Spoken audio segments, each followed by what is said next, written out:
Good morning my dear students, कैसे हैं आप सभी। आई होप कि आप लोग बहुत अच्छे होंगे और अपनी स्टडी को भी कंटिन्यू कर रहे होंगे। आप सभी को याद होगा बेटा, इस बैच में मैथमेटिक्स में हम लोगों ने लास्ट क्लास में एक्सरसाइज 4.1 से पहले आने वाले जो एग्जाम्पल्स थे 1 to 5 उन्हें भी सॉल्व किया था और इसके बाद एक्सरसाइज 4.1 भी हमने कंप्लीट सॉल्यूशन उसका करके उस एक्सरसाइज को कंप्लीट कर दिया है हमने, ठीक है। और लास्ट एक्सरसाइज में आपने कई सारी चीज़ों की स्टडी किया था, उसके इंट्रोडक्शन में पढ़ी थी बहुत सारी बातें, उन्हीं का यूज़ करके एग्जाम्पल्स भी लगे और उसके बाद उसकी एक्सरसाइज भी सॉल्व हो गई। अब ज़रूरत है उसके आगे चलने की, तो एक्सरसाइज 4.1 को कंप्लीट कर लेने के बाद अब जो हमें स्टडी करना है वो होगा एक्सरसाइज 4.2। लेकिन जैसा कि हम लोग हमेशा करते हैं कि हर एक्सरसाइज को पढ़ने से पहले हम उससे रिलेटेड जो भी उसका बेसिक कॉन्सेप्ट होता है उसको क्लियर करने के लिए एक इंट्रोडक्शन क्लास करते हैं जिसमें हम उस एक्सरसाइज का बेसिक कॉन्सेप्ट क्लियर करेंगे। तो आज वही दिन है। आज हम लोग एक्सरसाइज 4.2 जो पढ़ने चल रहे हैं उसके इंट्रोडक्शन को देखेंगे कि उसमें से कौन कौन सी ऐसी बातें आएंगी जिनका यूज करके एक्सरसाइज 4.2 और उससे रिलेटेड क्वेश्चन सॉल्व किए जा सकते हैं। तो देखिए, डिटरमिनेंट आप लोग तो समझ रहे हैं, इसमें पढ़ रहे हैं हम लोग, और एक्सरसाइज 4.2 का इंट्रोडक्शन पढ़ रहे हैं क्योंकि एक्सरसाइज 4.1 हम कंप्लीट कर चुके हैं। और मेनली एक्सरसाइज 4.2 के इंट्रोडक्शन में आपको पढ़ने का क्या मौका मिलेगा, मैं आपको बताऊं। आपको पढ़ने को मिलेगा properties of determinants. Properties of determinants ये आपको पढ़ने का मौका मिलेगा। मींस डिटरमिनेंट्स की प्रॉपर्टीज क्या होती हैं। और आपको एक चीज मैं और बता दूं कि प्रॉपर्टीज डिटरमिनेंट्स की आप पढ़ेंगे ना, फिर आपके लिए क्वेश्चंस को सॉल्व करना और भी कहीं ज्यादा आसान हो जाएगा। लास्ट क्लास में आपने देखा कि हम लोगों ने डिटरमिनेंट की वैल्यूज निकालना सीखा। अगर वो डिटरमिनेंट ऑर्डर 2 का है तो भी, अगर वो डिटरमिनेंट ऑर्डर 3 का है तो भी। आपने ये भी देखा कि ऑर्डर 3 के डिटरमिनेंट को सॉल्व करने के लिए we used to use a method that is expansion method. Expansion method जो आपको सिखाया गया, आप किसी भी रो या कॉलम के अलोंग अपनी डिटरमिनेंट को एक्सपेंड कर सकते हैं और एक्सपेंड करके उसकी वैल्यू आप फाइंड आउट कर सकते हैं। उसमें भी एक छोटी सी बात ये आई कि हम किस रो या किस column, because we have 6 ways, 3 rows and 6 columns, जिनके अलोंग हम किसी के भी अलोंग अगर हम एक्सपेंड कर दें तो हमें डिटरमिनेंट की वैल्यू मिल ही जाएगी। लेकिन बात यह है कि हमें किस रो या किस कॉलम के रिस्पेक्ट में अगर मैं एक्सपेंड करूंगा, उसके अलोंग अगर मैं एक्सपेंड करूंगा तो आंसर ज़्यादा इजी, हमारे लिए कैलकुलेशन इजी पड़ेगा। तो उसका भी मैंने बताया कि आपको पूरी डिटरमिनेंट में उस रो या उस कॉलम के अलोंग एक्सपेंशन करना चाहिए जिस रो या जिस कॉलम में ज़्यादा से ज़्यादा जीरो आपको मिलते हों। ये भी आपको बताया और आप देखते थे कि जिसमें ज़्यादा से ज़्यादा जीरो मिलते थे तो अच्छी बात ये थी कि वो वाले एलिमेंट्स हमको सॉल्व नहीं करने पड़ते थे, क्योंकि अगर हम करते भी तो उनका मल्टीप्लिकेशन होकर जीरो ही आता। तो ये एक बात बताई गई कि आपको अगर चाहते हो कि कैलकुलेशन आपका आसान हो जाए तो कोशिश करें कि उस डिटरमिनेंट को उस रो या कॉलम के अलोंग एक्सपेंड किया जाए जिस रो या जिस कॉलम में ज़्यादा से ज़्यादा जीरो आपको मिलते हैं। ओके, लेकिन कभी कभार ऐसा भी होता है, कि आप रो या कॉलम में ज़्यादा से ज़्यादा जीरो सर्च कर रहे हैं, ढूंढ रहे हैं, पर आपको नहीं मिल रहा है। ऐसा भी होता है कि डिटरमिनेंट में एक भी जीरो ना हो, यह भी पॉसिबल है। तो ऐसे सिचुएशन पर क्या करेंगे? ऐसे सिचुएशन पर अगर आप प्रॉपर्टीज पढ़ लेते हैं तो उन प्रॉपर्टीज का यूज करके हम जीरो बना सकते हैं। अगर डिटरमिनेंट में जीरो नहीं है तो हम बना सकते हैं। देखिए, बन ही जाएगा जरूरी नहीं है, कोशिश करेंगे, बन सकता होगा तो बन जाएगा, तो हम जीरो बना भी सकते हैं। नहीं भी जीरो बनेगा तो भी वो कैलकुलेशन इजी कर सकते हैं हम उससे। तो ये सब चीज़ें अगर आप करना चाहते हैं, if you want to make easy your calculation related to expansion method of determinants, so you must study about the properties of determinants. आपको डिटर्मिनेंट की प्रॉपर्टीज के बारे में पढ़ना ही चाहिए। और वैसे भी मैं आपको बताऊं, प्रॉपर्टीज जब भी मैथमेटिक्स में किसी भी ऑपरेशन की आप पढ़ते हैं ना, किसी की भी प्रॉपर्टीज पढ़ते हैं, आप यकीन करिए कि वो आपका काम इजी बनाने के लिए ही आया हुआ है। तो आज जैसे यहां पर आप देख रहे हैं प्रॉपर्टीज ऑफ डिटर्मिनेंट्स हम पढ़ेंगे, तो डिटर्मिनेंट की प्रॉपर्टीज पढ़ लेने के बाद डिटर्मिनेंट की वैल्यूज निकाला, उन्हें इवेल्युएट करना, आप देखेंगे कि आपको और भी कहीं ज्यादा इजी लगने लगेगा। ठीक है, तो चलिए फिर स्टार्ट करते हैं। डिटर्मिनेंट की प्रॉपर्टीज क्या प्रॉपर्टीज है, उन प्रॉपर्टीज के अकॉर्डिंग हम किस किस तरीके के एक्शन अपने डिटर्मिनेंट्स में ले सकते हैं, ये हम जानना चाहेंगे। तो देखिए, this is the first property in front of you on the screen. Property क्या कहती है, मैं बोलता हूं, मैं पढ़ रहा हूं, आप भी गौर से सुनिएगा और कोशिश करिएगा समझने की। लिखा हुआ है, the value of the determinant remains unchanged. The value of the determinant remains unchanged if its rows and columns are interchanged. अगर इसके रोज और कॉलम को इंटरचेंज कर दिया जाए, मीन्स उनका कहना यह है कि अगर हम किसी भी डिटर्मिनेंट के रोज और कॉलम्स को इंटरचेंज भी कर देते हैं तो उसकी वैल्यू जो होती है वो उतनी ही रहती है, उसकी वैल्यू सेम ही रहती है। आप देखिए, मैं आपको मीनिंग बताते चलता हूं। If the value of determinant remains, sorry if नहीं है, the value of determinants remains unchanged. Determinant की वैल्यू जो होगी रिमेन्स रहती है अनचेंज्ड, बदलती नहीं है, उतनी रहती है। इफ अगर इट्स रोज एंड कॉलम्स, अगर इसके रोज और कॉलम्स को इंटरचेंज कर दिया जाता है, तो अगर किसी भी डिटर्मिनेंट की रोज या कॉलम्स को, रोज और कॉलम्स को हम इंटरचेंज कर देते हैं तो उससे डिटर्मिनेंट की वैल्यू पर कोई इफेक्ट नहीं पड़ने वाला है। जितनी वैल्यू इनिशियली उसकी थी उतनी ही वैल्यू बाद में भी बनी रहेगी। अब देखिए, थोड़ा सा मैं इसको आपको ऐसे समझाता हूं। आप देखिए, जैसे एग्जाम्पल के तौर पे मैं एक डिटर्मिनेंट लेता हूं। एग्जाम्पल के लिए मैंने एक डिटर्मिनेंट ले लिया। Let determinant delta is equal to A B C D E F G H I. हमने मान लिया कि ये एक डिटर्मिनेंट है और इसका हम डेल्टा से रिप्रेजेंट कर रहे हैं। अब अकॉर्डिंग टू द प्रॉपर्टी अगर हम इसकी रोज और कॉलम्स को इंटरचेंज कर दें तो on interchanging its rows and columns, ऑन interchanging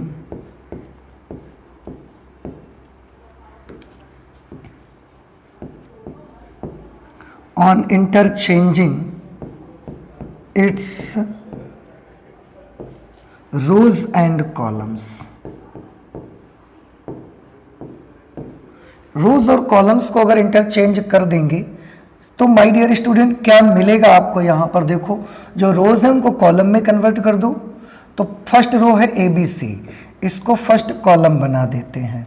second row D E F है, इसको सेकेंड कॉलम बना देते हैं। थर्ड रो जी एच आई है, इसको हम थर्ड कॉलम बना देते हैं। ऐसा कर लेने के बाद उन्होंने बोला कि इसकी वैल्यू अनचेंज्ड रहती है। मतलब ऐसा कर लेने के बाद अगर ये बाई चांस मैंने मान लिया कि ये डेल्टा 1 बन गया, ये डेल्टा की वैल्यू थी, ये डेल्टा 1 की वैल्यू है, but according to the property number 1, according to the property number 1,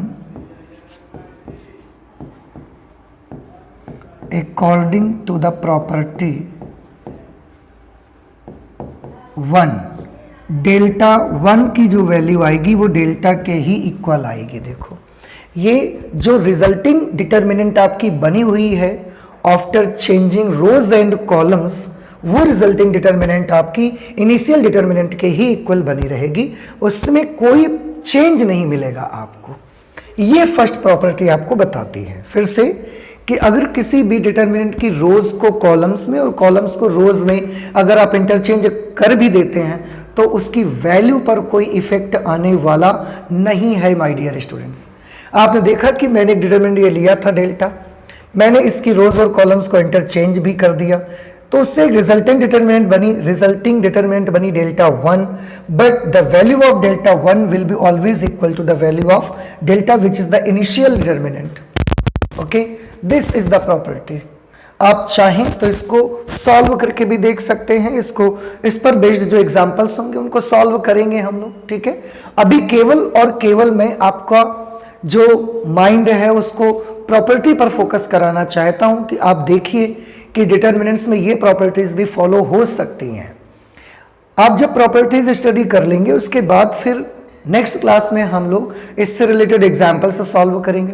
तो जब आप प्रॉपर्टीज पढ़ लेंगे तो बहुत सारी चीज़ें तो आपको यहाँ क्लियर हो जाएंगी, कम से कम 70-80% तक का पोर्शन क्लियर हो जाएगा। बाकी जो आपका 30-20% पोर्शन बचेगा वो जब उस पर बेस्ड हम लोग क्वेश्चन से सॉल्व करेंगे ना तब क्लियर हो जाएगा आपको, ठीक है। लेकिन प्रॉपर्टीज आप ध्यान से देखिएगा, आई होप कि ये प्रॉपर्टी आपको समझ में भी आ गई है फिलहाल। तो चलते हैं नेक्स्ट प्रॉपर्टी नंबर 2 की ओर। प्रॉपर्टी 2 में मैं फिर से पढ़ता हूं, आप ध्यान से सुनिएगा कि क्या लिखी हुई है। प्रॉपर्टी में लिखा हुआ है इफ एनी टू रोज और columns of a determinant are interchanged. उन्होंने बोला कि अगर किसी भी डिटरमिनेंट की कोई भी 2 रोज या कोई भी 2 कॉलम्स को अगर आपस में इंटरचेंज कर देते हैं then sign of determinant changes, तो उस डिटरमिनेंट का साइन चेंज हो जाता है। उसकी वैल्यू इसका मतलब चेंज नहीं होती है, केवल और केवल क्या चेंज हो जाता है, उसका साइन चेंज हो जाता है। समझ रहे हैं आप? मैं फिर से एक बार आपको पढ़ के सुनाता हूं। इफ एनी 2 रोज और columns of a determinant are interchanged, अगर किसी भी डिटरमिनेंट के कोई भी 2 रोज या 2 कॉलम्स को, जैसे 2 रोज हैं उनको आपस में इंटरचेंज कर दें, 2 कॉलम्स हैं उनको आपस में इंटरचेंज कर दें, then sign of determinant changes, तो उस समय डिटरमिनेंट का जो साइन होता है वो चेंज हो जाता है। डिटरमिनेंट का जो साइन होता है बेटा वो चेंज होगा, वैल्यू उसकी नहीं चेंज होगी। कैसे? चलिए देखते हैं इसको भी जरा कि क्या होगा। Again take one example that let delta is equal to, हमने एक एग्जाम्पल ले लिया ABC DEF GHI, ये मैंने एक एग्जाम्पल ले लिया। अब यहां पर बोला ये गया कि अगर आप किसी भी डिटरमिनेंट की कोई भी 2 रोज को अगर आपस में इंटरचेंज कर देते हैं ऐसे, या कोई 2 कॉलम्स को आपस में ऐसा इंटरचेंज कर देते हैं, तो उससे केवल उस डिटरमिनेंट का साइन चेंज होगा, वैल्यू चेंज नहीं होगी। तो मैं इसमें करना चाहता हूं 2 रोज को आपस में आप चेंज करके देख लीजिए। जैसे ये R1 है, R2 और ये R3 है, तो मैंने चेंज कर दिया R1 इंटरचेंज्ड विथ R2। मैंने R1 को R2 के साथ इंटरचेंज कर दिया, उससे एक रिजल्टिंग डिटरमिनेंट मुझे मिलेगी, उससे मुझे एक रिजल्टिंग डिटरमिनेंट मिलेगी। कितनी मिलेगी आप देखें, R1 और R2 को इंटरचेंज कर रहे हैं, मतलब R1 की जगह R2 लिख देंगे, R2 की जगह R1 लिख देंगे, ठीक है। तो ये DEF, दिस इज ABC और ये R3, क्योंकि हम इसको तो चेंज नहीं कर रहे, it will remain same.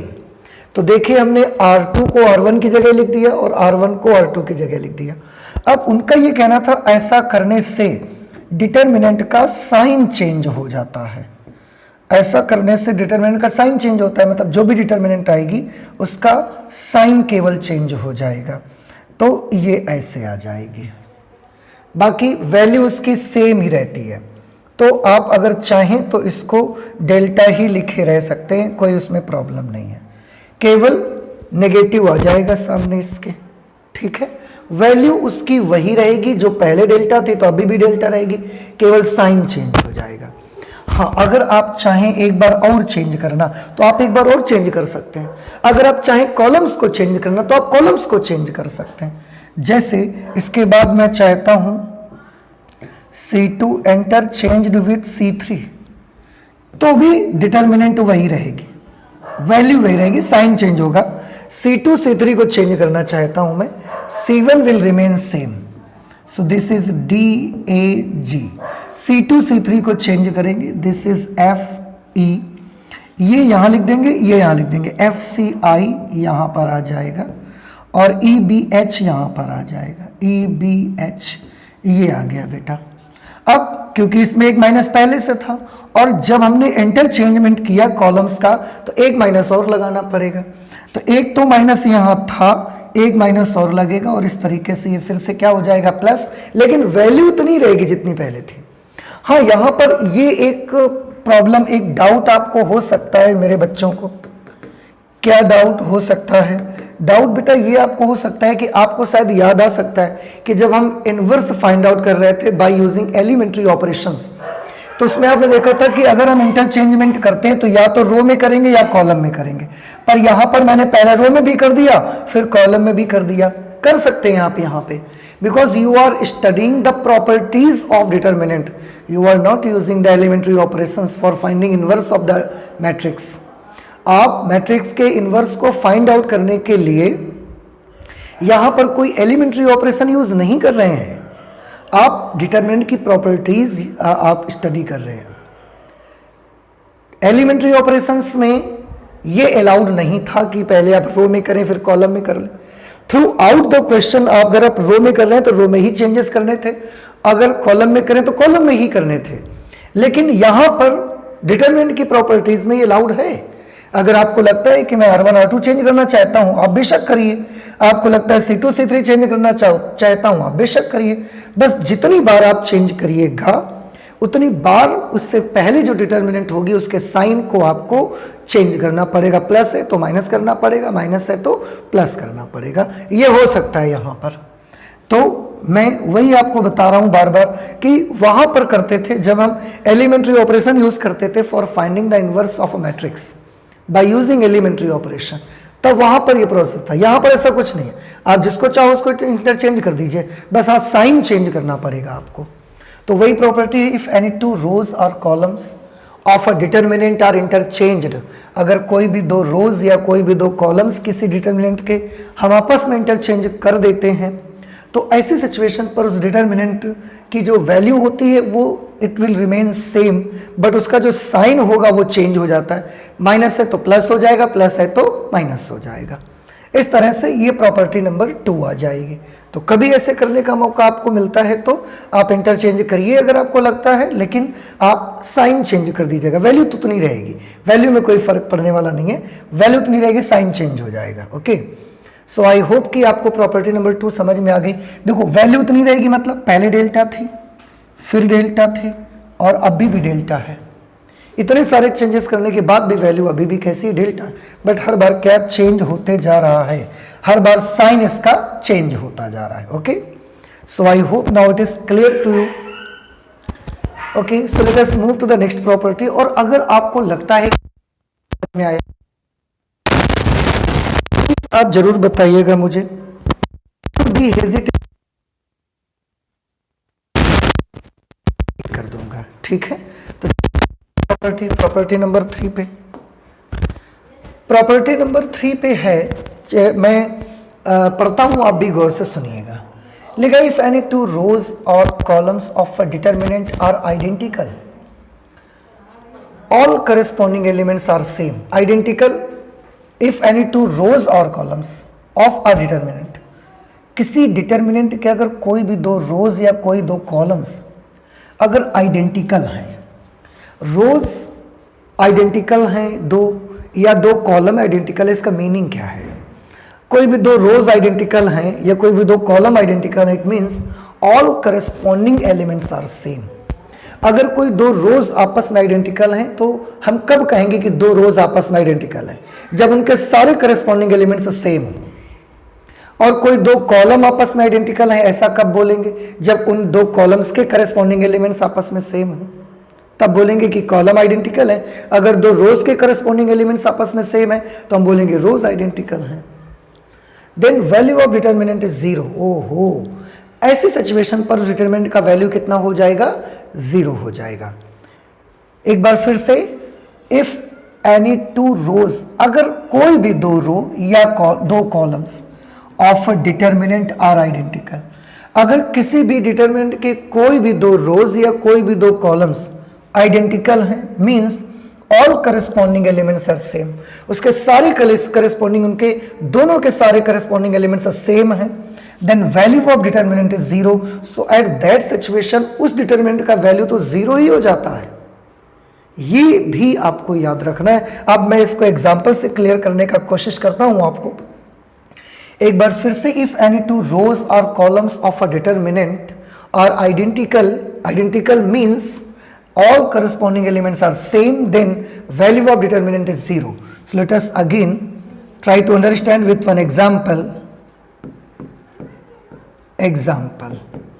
Example मैं लेता हूं, let delta is equal to, एक मैंने ले लिया A B C D E F, यहां पर भी मैंने लिख दिया A B C। आप थोड़ा ध्यान से देखिए बेटा, यहां पर जो R1 और R3 है, this is R1, this is R2, this is R3, R1 और R3 आप देखिए ये A दोनों सेम है, B दोनों सेम है, C दोनों सेम है, मतलब इस रो के सारे एलिमेंट इस रो के सारे करस्पॉन्डिंग एलिमेंट्स के सेम हैं। अगर सेम है तो यहां पर लिख सकता हूं because R1 and R3 are identical. R1 और R3 जो हैं वो दोनों ही कैसे हैं, आइडेंटिकल हैं। Therefore the value of delta will be equal to zero.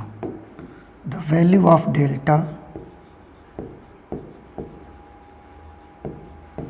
Therefore the value of delta will be equal to zero.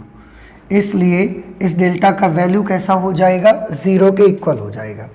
तो यहां तो दो रोज आपस में आइडेंटिकल हैं और इस वजह से इस डिटर्मिनेंट की वैल्यू कितनी हो जाएगी, जीरो। अगर कोई दो कॉलम भी आइडेंटिकल होते ना तो वहां पर भी ये रूल लागू रहता आपका, वहां पर भी रूल इंप्लीमेंट होता आपका। जैसे एक मैं अदर एग्जांपल ले लेता हूं, एग्जांपल जिसमें एक डेल्टा मैं ले लेता हूं, डिटर्मिनेंट मैं ले लेता हूं। Suppose this is A B C D E F, कोई भी दो आइडेंटिकल करना पड़ेगा मुझे कॉलम्स को, तो A D D E F हो गया, F G F।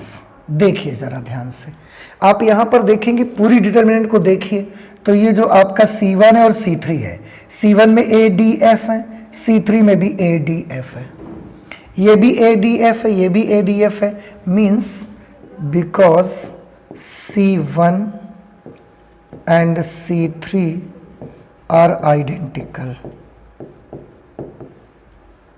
C1 and C3 are identical.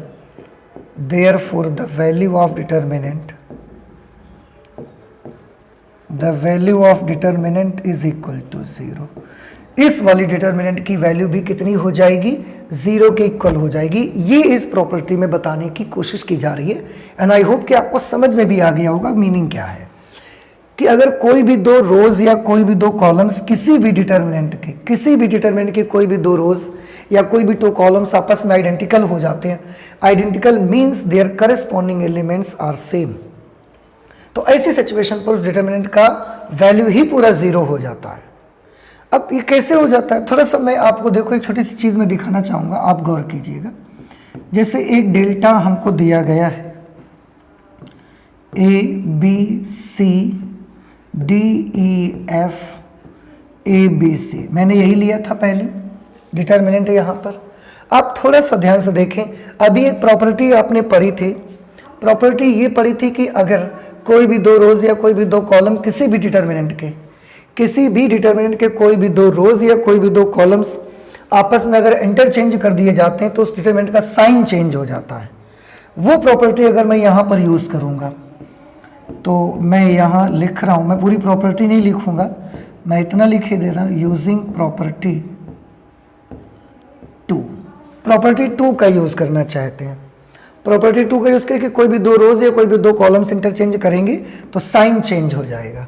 मैं R1 और R3 को इंटरचेंज करना चाहता हूँ using property 2, R1 is interchanged with R3। R1 को R3 के साथ इंटरचेंज कर दो तो वैल्यू उतनी रहेगी, केवल साइन चेंज हो जाएगा।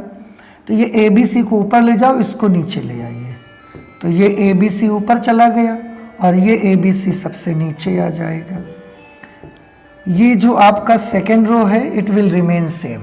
और ऐसा करने के बाद भी आप देखिए बेटा, ये तो अभी भी डेल्टा के ही इक्वल है ना, तो माइनस लिखा और ये क्या आ गया डेल्टा। देखो ABCDEF ABC ABCDEF ABC, ये डेल्टा के इक्वल आ गया तो ये लिख दिया। इसको इधर ले आइए आप, तो ये इधर आके प्लस हो जाएगा, delta plus delta is equal to 0। This will become 2 delta is equal to 0।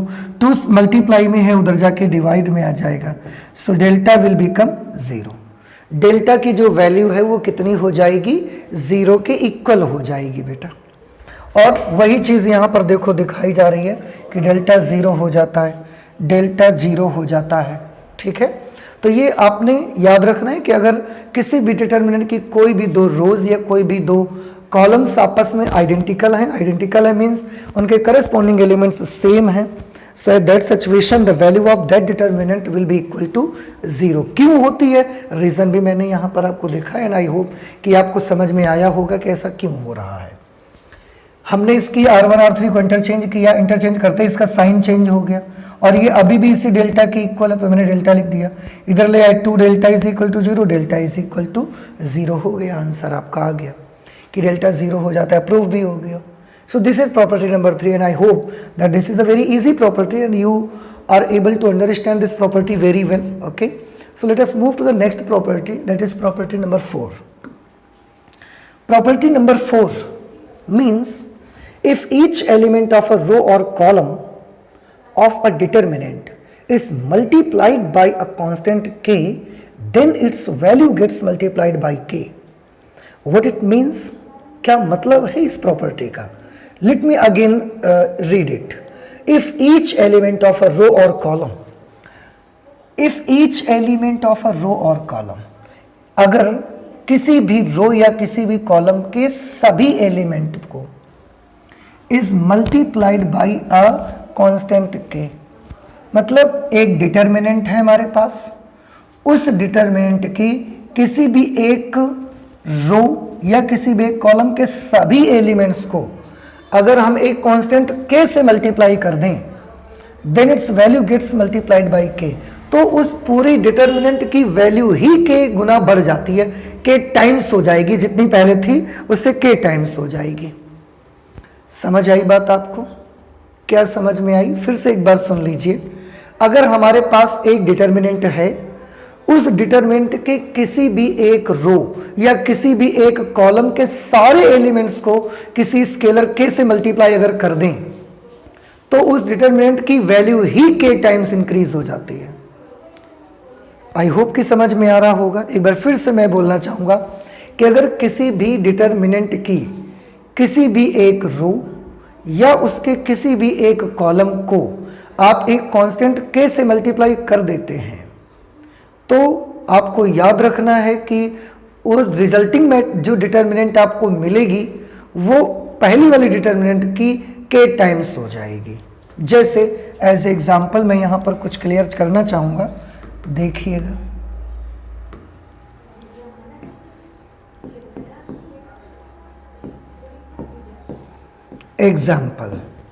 Example में मैं कुछ भी ले लेता हूं। Let delta is equal to, मान लेते हैं हम A B C D E F G H I, ये हमने डिटर्मिनेंट मान ली, एक एग्जाम्पल। अब मैं क्या करना चाहता हूं, मैं इस डिटर्मिनेंट के किसी एक रो या किसी एक कॉलम में मैं के से मल्टीप्लाई कर दूंगा। तो यहां लिखूंगा मल्टीप्लाइंग R1 बाई के, या कुछ भी आप कर लो, C1 को के से, C2 को, C3 को R1 R2 R3, किसी भी एक रो या किसी भी एक कॉलम को किसी कांस्टेंट से आप मल्टीप्लाई कर लीजिए। तो जब आप मल्टीप्लाई करेंगे तो आप देखें R1 को हम अगर चाहें के R1 से मल्टीप्लाई कर लें, मतलब R1 को के से मल्टीप्लाई कर लें, आप ऐसे कर लें यहाँ पर, जैसे मैंने R1 को के से मल्टीप्लाई कर दिया तो के ए, के बी, के सी, बाकी सारी रोज वैसे ही बनी रहेंगी आपकी, GHI। आप देखें ये एक रिजल्टिंग मैट्रिक्स मुझे मिला और इसको मैं डेल्टा 1 लिख लेता हूं कि ये डिटर्मिनेंट, ये डिटर्मिनेंट है, इसको हमने क्या माना हुआ है, डेल्टा। इसकी मैंने फर्स्ट रो में जितने भी एलिमेंट थे सबको के से मल्टीप्लाई कर दिया कांस्टेंट से, और जो डिटर्मिनेंट आया उसको मैंने डेल्टा लेट कर लिया। इसको मैंने क्या लेट कर लिया कि ये जो रिजल्टिंग मैट्रिक्स आया इसको डेल्टा 1 मान लिया मैंने। अब कहने की बात ये है कि जो ये रिजल्टिंग डिटर्मिनेंट आपकी आएगी डेल्टा 1, वो आपकी इनिशियल डिटर्मिनेंट से k टाइम्स हो जाएगी। Means delta 1 will be equal to k into delta. ये इस तरह से बेटा देखो कि आपका जो अगर किसी भी एक रो में या किसी भी एक कॉलम में आप कांस्टेंट k से मल्टीप्लाई कर रहे हैं तो जो भी डिटर्मिनेंट आपको मिलेगा वो पहली वाली डिटर्मिनेंट से k टाइम्स हो जाएगा। आप ऐसे समझ सकते हैं, इसका वॉइस वर्सा भी आप समझ सकते हैं कि अगर किसी भी डिटर्मिनेंट को हम k से मल्टीप्लाई करते हैं किसी कांस्टेंट से, तो उस कांस्टेंट नंबर का मल्टीप्लिकेशन या तो किसी एक रो में होगा या किसी एक कॉलम में होगा। जैसे अगर मैं यहां से ये निकालता 5 डेल्टा, अगर निकालता बाई चांस 5 और डेल्टा की जगह में लिखता ABC DEF GHI, ऐसे अगर मैं लिखता तो मुझे इस डिटरमिनेंट में 5 से मल्टीप्लाई करना है, तो मैं 5 से मल्टीप्लाई करूंगा, पर क्या सारे एलिमेंट्स में करूंगा? आंसर इज नो, सारे एलिमेंट्स में नहीं करना है। हाँ, आपको हो सकता है मैट्रिक्स की कुछ बातें याद हो कि मैट्रिक्स में हम ऐसा किया करते थे। देखो matrix A is equal to, अगर हमारे पास कोई मैट्रिक्स है ABC DEF GHI, ये हमारे पास मैट्रिक्स है। आप देख रहे हैं दोनों में डिफरेंस है, इसमें ये सिंबल यूज हो रहा है, इसमें केवल लाइन यूज हो रही है। अगर ऐसी सिचुएशन पर इनमें से हम 5 से मल्टीप्लाई करते, 5A निकालना होता मुझे, तो मुझे सारे एलिमेंट्स में 5 से मल्टीप्लाई करना पड़ता। 5A 5B 5C 5D 5E 5F 5G 5H और 5I।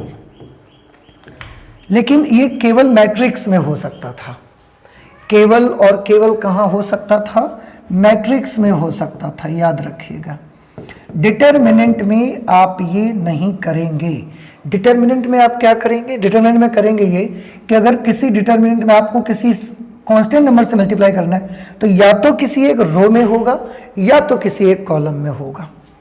वो अपनी नीड के अकॉर्डिंग आप कहाँ करते हैं ये आप पर डिपेंड करता है कि ज़रूरत हमें कहाँ पर मल्टीप्लाई करने की, वहाँ से आप कर सकते हैं। जैसे मुझे ज़रूरत है कि मैं C1 में कर दूँ तो मैं 5 से C1 में मल्टीप्लाई कर दूंगा, 5A 5D 5G, लेकिन बाकी सारे एलिमेंट्स फिर आपके वैसे ही रहेंगे, बाकी सारे एलिमेंट्स आपके वैसे ही रहेंगे। ये हुआ करेगा आपका। तो वही चीज़ इन्होंने बताई है कि अगर किसी भी डिटरमिनेंट के किसी एक रो या किसी एक कॉलम को हम किसी कांस्टेंट k से मल्टीप्लाई कर दें तो उसका जो वैल्यू आएगा मल्टीप्लाई होने के बाद, वो वैल्यू जो डिटरमिनेंट आपको गिवन थी उसका k टाइम्स हो जाएगी। k से मल्टीप्लाई करने के बाद डिटरमिनेंट जो मिला मुझे वो इनिशियल डिटरमिनेंट का k टाइम्स है। यहाँ पर ये चीज़ यहाँ पर मैंने देखा, और ये मैंने एक और एग्जांपल से क्लियर करने की कोशिश की कि अगर किसी कांस्टेंट नंबर से आप किसी डिटरमिनेंट में मल्टीप्लाई कर रहे हैं तो या तो उसकी किसी एक रो में करेंगे आप या तो उसके किसी एक कॉलम में करेंगे। सारे एलिमेंट में करना सिर्फ और सिर्फ मैट्रिसेस में अलाउड है, डिटरमिनेंट में अलाउड नहीं है, याद रखिएगा। और अगर फिर भी आप चाहते हैं कि सारे एलिमेंट से मल्टीप्लाई हो तो फिर आपने जब एक बार मल्टीप्लाई किया है तो केवल एक कॉलम में मल्टीप्लाई हुआ है। अगर आप बाकी के दोनों कॉलम्स में मल्टीप्लाई करना चाहते हैं तो आपको 2 टाइम्स 5 से फिर मल्टीप्लाई करना पड़ेगा। और करिए आप एक बार 5 से और करेंगे जब आप, ये 25 डेल्टा हो जाएगा। फिर हम चाहें तो उसको यहाँ ले जा सकते हैं, यहाँ ले जा सकते हैं, या R1 R2 R3 में ले जा सकते हैं। फिर भी हम, ये जरूरी नहीं कि C1 में ही हो सकता है, फिर भी कहीं पर भी हो सकता है उसका मल्टीप्लाई। तो ये चीज़ आपको मैंने बताई। और देखो यहाँ मैट्रिक्स और डिटर्मिनेंट में दोनों में डिफरेंस भी बताया कि अगर किसी मैट्रिक्स में किसी कांस्टेंट नंबर से आप मल्टीप्लाई करते हैं तो उसके सारे एलिमेंट्स में मल्टीप्लाई होता है, लेकिन अगर किसी डिटर्मिनेंट में आप किसी कांस्टेंट नंबर से मल्टीप्लाई करते हैं तो उसके सारे एलिमेंट्स में करने की आपको ज़रूरत नहीं है। या तो किसी एक रो में कर दीजिए पूरे एलिमेंट्स से, या तो किसी एक कॉलम के सभी एलिमेंट्स में आपको करना है।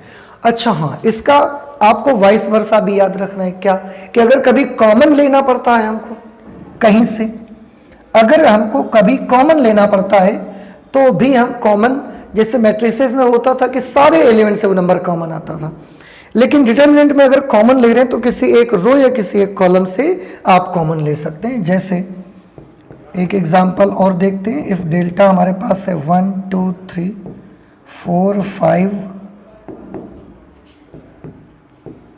6 7 8 9, ऐसे जैसे मैंने ये कर लिया।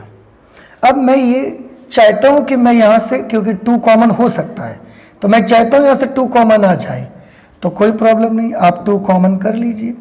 पर सारे एलिमेंट्स से 2 कॉमन होगा ऐसा नहीं है, केवल या तो एक कॉलम से आप निकाल सकते हैं या तो किसी एक रो से। मुझे दिख रहा है इस कॉलम से निकल सकता है, तो मैंने इस कॉलम से 2 निकाल लिया, तो ये बचेगा 1 2 3, ये 2 3 4 बचेगा, ये 5 7 9 आ जाएगा इस तरह से। तो डिटर्मिनेंट में मैं फिर से देखो आपको बताता हूं, अगर किसी मैट्रिक्स में आप किसी कांस्टेंट नंबर से मल्टीप्लाई करते हैं तो उसके सारे एलिमेंट्स में आपको मल्टीप्लाई करना पड़ता है, लेकिन अगर किसी डिटर्मिनेंट में आप किसी कांस्टेंट नंबर से मल्टीप्लाई करते हैं तो या तो उसकी किसी एक रो में आप करेंगे मल्टीप्लाई, या तो उसकी किसी दूसरी चीज, अगर किसी डिटर्मिनेंट से, जैसे मैट्रिक्स की बात करें, अगर उसके अंदर से कोई नंबर कॉमन निकालना होता है तो हम सारे एलिमेंट्स में से निकालते हैं कॉमन, लेकिन अगर किसी डिटर्मिनेंट में से कोई नंबर आपको कॉमन लेना है तो केवल आप या तो एक रो से कॉमन ले सकते हैं या केवल किसी एक कॉलम से कॉमन ले सकते हैं। जैसे 2 कॉमन हुआ तो यहाँ से 2 कॉमन निकल के आ गया बाहर, केवल इस कॉलम से, बस बाकी सारे कॉलम्स एज इट इज लिखे रहेंगे। अगर आपको लगता है किसी और दूसरी रो से भी निकाल सकते हैं कॉमन, या दूसरे कॉलम से भी कॉमन हो सकता है, तो आप वहां से भी ले सकते हो, लेकिन कॉमन जो भी आएगा एक कॉलम से या एक रो से ही आपको मिलेगा। इस तरह से वही चीज यहां पर बताई गई है, that if each element of a row or column of a determinant, किसी डिटर्मिनेंट के किसी डिटरमिनेंट की each element of a row, I am sorry, किसी डिटरमिनेंट की किसी भी रो या किसी कॉलम के सारे एलिमेंट्स को अगर हम किसी कांस्टेंट k से मल्टीप्लाई कर दें तो उस पूरी डिटरमिनेंट की वैल्यू ही k टाइम्स इंक्रीज हो जाती है, k टाइम्स उसकी पूरी वैल्यू ही आ जाती है। Okay, I hope now it is clear to you कि एक रो में केवल k से मल्टीप्लाई किया था, पूरी डिटरमिनेंट k टाइम्स बढ़ जाएगी। यहां पर अगर किसी कांस्टेंट नंबर से डिटरमिनेंट मल्टीप्लाई करना है तो किसी एक रो या किसी एक कॉलम में ही आपको करना है, जैसे मैंने C1 में किया था। मैट्रिक्स में जब करना हो तो सब में करना पड़ता है, उसमें ये अलाउड नहीं है जैसा इसमें कर रहे हैं आप। और कॉमन लेने की बात है तो कॉमन भी किसी एक रो या किसी एक कॉलम से ही उठाया जाएगा। तो ये है property number 4। Okay, I hope कि ये प्रॉपर्टी आपको समझ में आ गई। नेक्स्ट चलते हैं प्रॉपर्टी नंबर 5 पे। प्रॉपर्टी नंबर 5 में बेटा लिखा हुआ है if some or all elements, if some or all elements of a row or column of a determinant are expressed as sum of 2 or more terms, sum of 2 or more terms। इसको एक minute,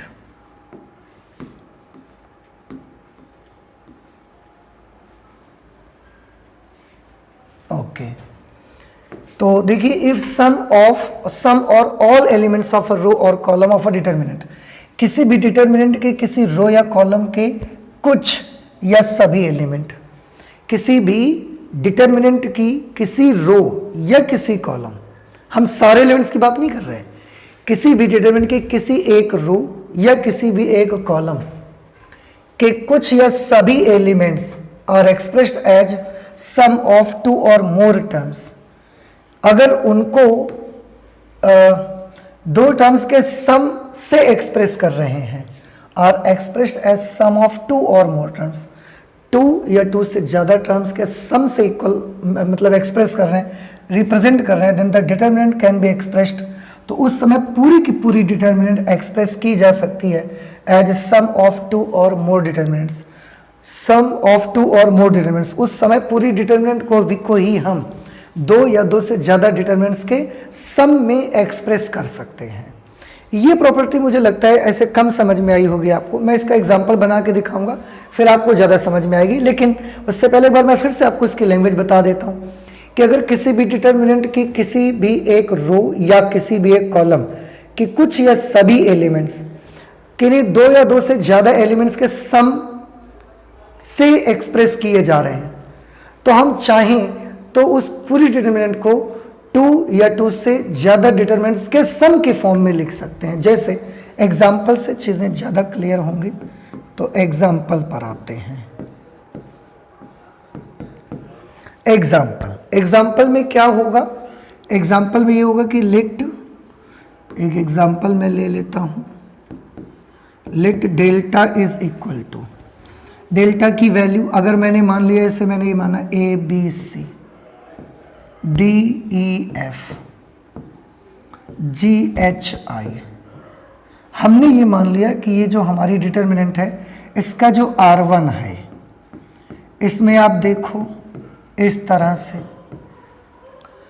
R1 के जितने भी elements हैं सबको हमने दो दो एलिमेंट्स के सम की फॉर्म में एक्सप्रेस किया है। देखो ये भी दो एलिमेंट्स का सम है, ये भी दो एलिमेंट्स का सम है, ये भी दो एलिमेंट्स का सम है। तो हमने क्या किया, इस डिटर्मिनेंट की जो रो नंबर 1 है उससे दो दो एलिमेंट्स के सम की फॉर्म में रिप्रेजेंट किया जा रहा है। ऐसी सिचुएशन पर हम चाहें तो इसको क्या कर सकते हैं, हम चाहें तो इसको दो डिटर्मिनेंट्स के सम की फॉर्म में एक्सप्रेस कर सकते हैं। कैसे? पहले इसका ये फर्स्ट एलिमेंट ले लेंगे ADG, इसके भी फर्स्ट एलिमेंट ले लो BEH, H, और ये CFI ऐसे, और इसको मैं कैसे लिख दूंगा? अब यहाँ पर ABC लिख चुके हैं, लैम्डा बचेगा तो लैम्डा DG, लैम्डा EH, फिर यहाँ पर लैम्डा FI, ऐसे हो जाएगा। तो आपने देखा इस डिटर्मिनेंट की रो नंबर 1 जो थी उसका हर एलिमेंट दो दो नंबर्स के दो दो डिजिट्स के सम से एक्सप्रेस किया जा रहा था। हमने क्या किया, ऐसी सिचुएशन पर पूरी डिटर्मिनेंट को ही दो डिटर्मिनेंट्स के सम के फॉर्म में एक्सप्रेस कर दिया। देखो अगर आप इसकी वैल्यू निकालेंगे और आप इसकी वैल्यू निकालेंगे और फिर दोनों का सम करेंगे तो वो उतना ही आएगा जितना इसकी वैल्यू थी। आप इस चीज को लेकर कंफ्यूज मत हो कि A के साथ लैम्डा ऐड होगा, B के साथ लैम्डा ऐड होगा, C के साथ लैम्डा ऐड होगा, D के साथ D ऐड होगा, E के साथ E ऐड होगा, F के साथ F, G के साथ G, H के साथ H, I के साथ I ऐड होगा। आप इससे बिल्कुल कंफ्यूज मत हो। क्यों कंफ्यूज ना हो? क्योंकि ये तो मैट्रिसेस में किया जाता था, डिटर्मिनेंट में नहीं होगा। ये कहाँ किया जाता था? ये मैट्रिसेस में किया जाता था। डिटर्मिनेंट में वो रूल यहाँ पर अलाउड नहीं है।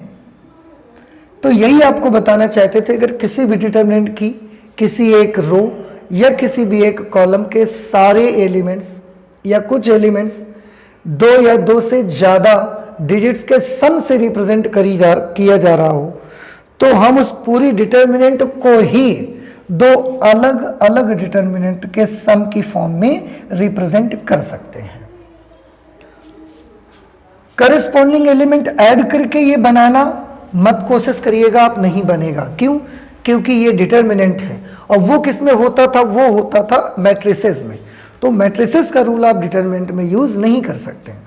लेकिन हाँ, इसकी वैल्यू निकालिए, इसकी वैल्यू निकालिए और दोनों की वैल्यू निकाल के अगर आप ऐड करेंगे तो बेशक आपको वो डेल्टा के इक्वल ही मिल जाएगा। तो ये चीज़ बताई जा रही है आपको प्रॉपर्टी नंबर 5 में। आई होप कि प्रॉपर्टी नंबर 5 भी आपको समझ में आई होगी। जैसे कोई भी एक और एग्जांपल उठा देते हैं, जैसे मैंने लिख दिया 1 + x 2 + y 3 + z और यहाँ पर 4 5 6 7 8 9 ऐसे आ गया। अब इसको आप कैसे लिख सकते हो, इसमें फर्स्ट कॉलम को दो दो एलिमेंट्स के सम के फॉर्म में एक्सप्रेस किया जा रहा है, तो ये होगा 1 2 3, मैं फर्स्ट एलिमेंट लिख लूँगा, फिर इसका 4 5 6, फिर इसका 7 8 9, और इसको सम कर देंगे किसके हम, x y z 4 5 6 7 8 9, ऐसे आप इसकी वैल्यू निकाल लो, इसकी वैल्यू निकाल लीजिए और इसकी वैल्यू निकाल लीजिए।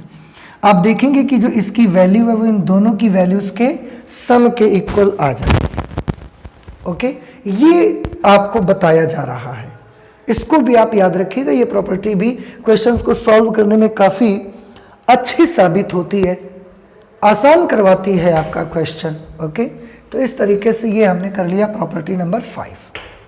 प्रॉपर्टी नंबर 5 आई होप कि आप समझ गए होंगे। फिलहाल जरूरत पड़ने पर इस प्रॉपर्टी का भी हम यूज़ करेंगे न्यूमेरिक, जब इस पर बेस्ड क्वेश्चन से सॉल्व करेंगे। ठीक, okay, so let us move to the next property, next and today's last property, property number 6। Property number 6 पे क्या बोला जा रहा है, देखो, if to each element of any row or column of a determinant the equimultiples of corresponding elements of other row or column are added, then value of determinant remains the same, such that the value of determinant remains same if we apply the operation Ri is equal to Ri plus Krj or Ci is equal to Ci plus Kcj। ये इसकी language है। अब अगर इसकी language ये है तो इसमें क्या बताने की कोशिश की जा रही है, ये बहुत ज़रूरी है हमको जानना। देखो क्या कोशिश की जा रही है, कोशिश ये की जा रही है कि if to each element of any row or column of a determinant, किसी भी डिटर्मिनेंट की किसी एक रो या किसी भी एक कॉलम के सभी एलिमेंट्स में the equimultiples of corresponding elements of other row or column, किसी एक डिटर्मिनेंट है मेरे पास, उसकी कोई एक रो ले लीजिए, कोई एक कॉलम ले लीजिए, कोई एक रो में जैसे मैंने एक कॉलम ले लेते हैं, कोई एक कॉलम मैंने ले लिया उसका। अब उस कॉलम में मैं क्या करता हूँ, उसके करस्पॉन्डिंग एलिमेंट्स, एक और भी कॉलम होंगे वहाँ पर, उनमें से किसी भी एक कॉलम में हम इक्वी मल्टीपल्स बना लें। इक्वी मल्टीपल्स बना लें यानी कि उसमें सारे एलिमेंट्स में हम सेम नंबर से मल्टीप्लाई कर लें और फिर इस फर्स्ट कॉलम के करस्पॉन्डिंग एलिमेंट्स से ऐड कर दें। तो ऐसा करने से उसकी वैल्यू सेम रहती है, उसकी वैल्यू चेंज नहीं होती डिटर्मिनेंट की। आप फिर से देखिए, समझिए, मैं कोशिश करता हूं आपको बताने की, ध्यान से देखिएगा। कोई भी डिटर्मिनेंट है, उसकी कोई भी एक कॉलम मैंने ले लिया, उसमें और भी अगर 3 का डिटर्मिनेंट है ऑर्डर का तो उसमें 2 कॉलम और भी हैं। मैंने एक तो कॉलम लिया, बाकी जो 2 कॉलम्स है उनमें से किसी एक कॉलम के सारे एलिमेंट में सेम नंबर से मल्टीप्लाई कर लिया, जो भी आया उसको लेकर के इस कॉलम में मैंने ऐड कर दिया। ऐसा कर लेने से भी उस डिटरमिनेंट की वैल्यू सेम ही रहती है, चेंज नहीं हुआ करती है। आप देखिए कि क्या आपको समझ में आई बातें। एक बार फिर से देख लीजिए बेटा, मैं फिर से आपको रिपीट कर दूं। कैसे कि अगर कोई डिटरमिनेंट मेरे पास है और उस डिटरमिनेंट की कोई रो मैंने ले ली, अगर ये रो ले लेते हैं तो इसके पास 2 और रोज हैं, क्योंकि 3 ऑर्डर का अगर डिटरमिनेंट है तो 3 रोज होती हैं। तो अगर एक रो मैंने ले लिया है तो 2 और रोज हैं। उन 2 में से किसी भी एक रो में मैं किसी भी नंबर से मल्टीप्लाई कर दूंगा, चाहे इस रो में या इस रो में। अगर इस रो में करता तो सारे एलिमेंट में सेम नंबर से मल्टीप्लाई कर दीजिए। जो भी नंबर्स आएंगे, जो भी डिजिट्स आएंगे, जो एलिमेंट्स आएंगे, उनको हम इस वाले रो से ऐड कर सकते हैं या सब्ट्रैक्ट भी कर सकते हैं।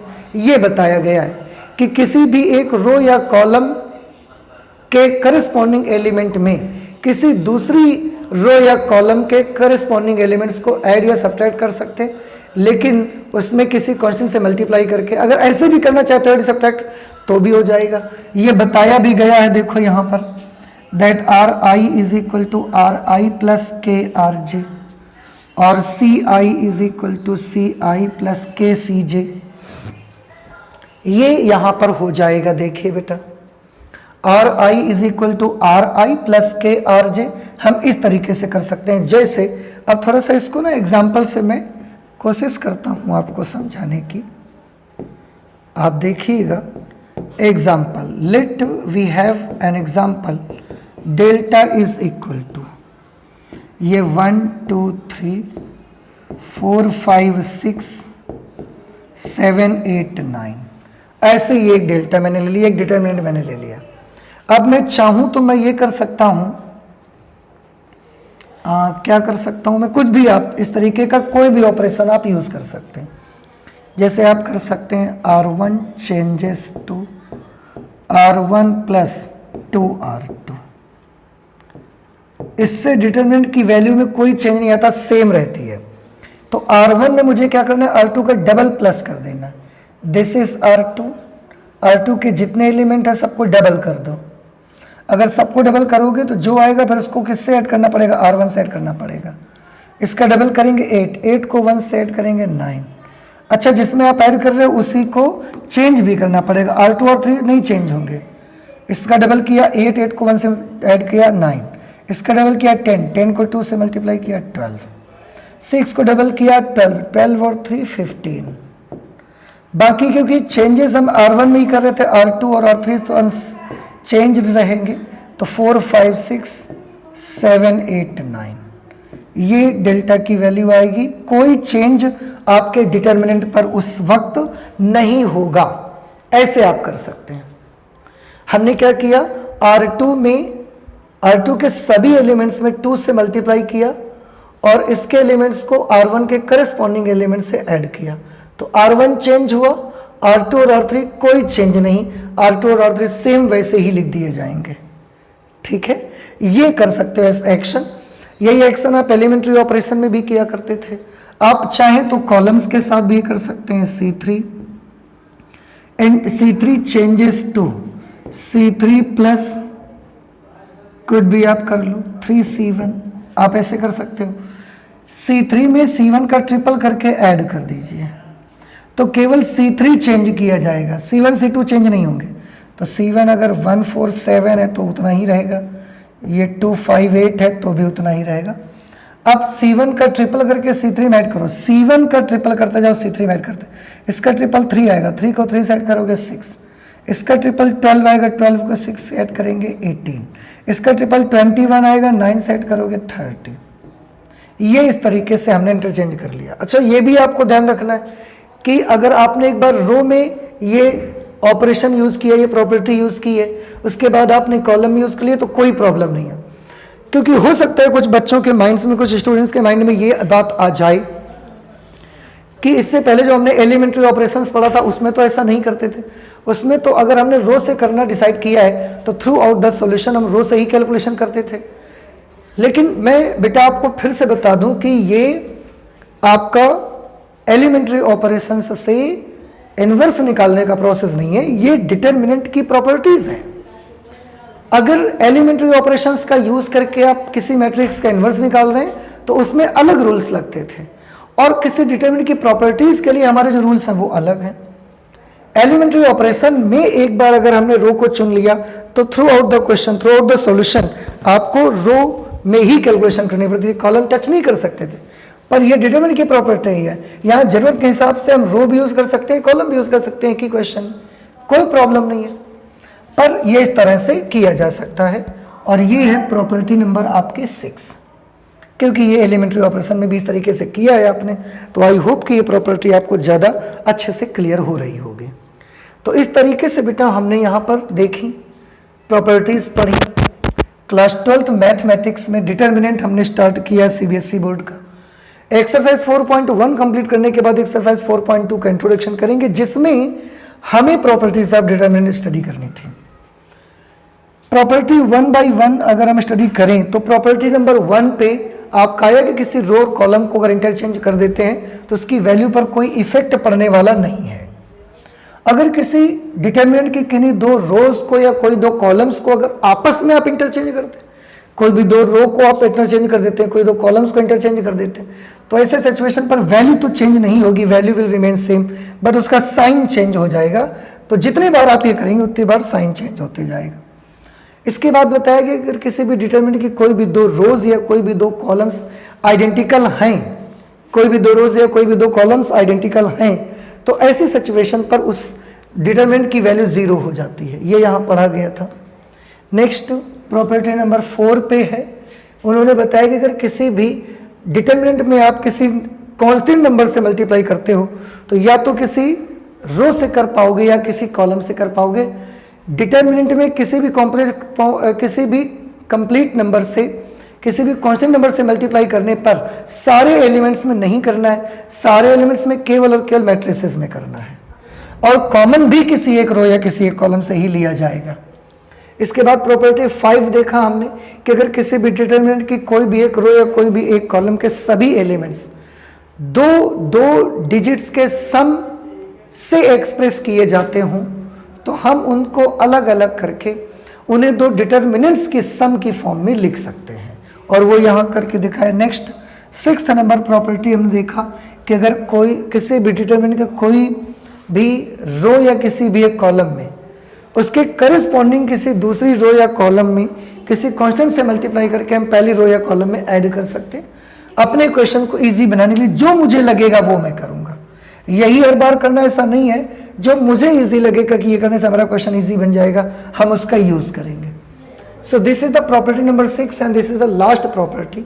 हाँ, एक छोटी सी चीज और मैं बताना चाहूंगा कि एक बार में आप एक ही एक्शन यूज करिएगा। जैसे आप C3 changes to C3 plus C1 लिख रहे हैं तो फिर केवल इसी को यूज करो, एक साथ दो ऑपरेशंस मत लगाइएगा, एक साथ दो प्रॉपर्टीज मत, एक बार एक साथ मतलब एक ही स्टेप में दो प्रॉपर्टीज यूज मत करिएगा। समझ में आया? और अगर आप यूज भी करें तो बी केयरफुल कि जो फर्स्ट प्रॉपर्टी यूज कर रहे हैं हम लोग, बी केयरफुल, जैसे दो प्रॉपर्टीज आपने एक साथ यूज कर ले तो ध्यान रखिए कि जो पहली वाली प्रॉपर्टी इस क्वेश्चन में हम लगा रहे हैं, पहली वाली प्रॉपर्टी लगा रहे हैं, उससे जो भी रो या कॉलम इफेक्ट हो रहा है वो इसमें इन्वॉल्व नहीं होना चाहिए। फिर समझ आ रही बात आपको? मैंने क्या बोला कि दो रो या दो कॉलम है, इनमें से किसी एक रो या कॉलम में आपने कोई प्रॉपर्टी यूज की और एक साथ आप दो प्रॉपर्टी यूज कर रहे हो, तो जब दूसरी प्रॉपर्टी लगाने जाओगे तो आप देखो कि जो हम प्रॉपर्टी लगाने जा रहे हैं उसमें क्या ये वाली रो तो नहीं आ रही है, क्योंकि ये अफेक्टेड हो चुकी है। अगर ये वाली रो आएगी तो फिर आप दूसरी प्रॉपर्टी नहीं लगा सकते उसके साथ। इसलिए मैं तो आपको यही एडवाइस करूंगा कि एक बार में एक ही प्रॉपर्टी का आप इस्तेमाल करिए, एक बार में एक ही प्रॉपर्टी का आप यूज करिए, तो 1 बाय 1 आपका क्वेश्चन गलत होने के चांसेस कम हो जाएंगे, आपके क्वेश्चन में मिस्टेक होने के जो चांसेस हैं वो थोड़ा सा कम रहेंगे। इस तरीके से ये प्रॉपर्टी नंबर 6 भी हमने कर ली एंड आई होप कि आपको प्रॉपर्टीज ऑफ डिटरमिनेंट समझ में आई होंगी। फिर भी अगर किसी प्रॉपर्टी में कोई डाउट है, कोई बात ऐसी जो आप नहीं समझ पाए या कम समझ पाए हैं, तो please I am waiting for your question. आप मुझे बताइएगा अगर कोई डाउट हो तो। और आज इतना ही रखेंगे मैथमेटिक्स में, आगे की क्लास में हम इससे रिलेटेड क्वेश्चन से सॉल्व करेंगे। ठीक, तो आज इतना ही रखते हैं मैथमेटिक्स में, चलते हैं, मिलते हैं अगली क्लास में। पर चलने से पहले हमेशा की तरह एक बार ज़रूर आपसे बोलना चाहेंगे कि प्लीज़ आप अपना और अपनों का ख्याल रखिएगा, क्योंकि आप सब हम सब के लिए बहुत इम्पोर्टेंट हैं। इसलिए please take care of you. चलते हैं, मिलते हैं अगली क्लास में। Okay, thank you.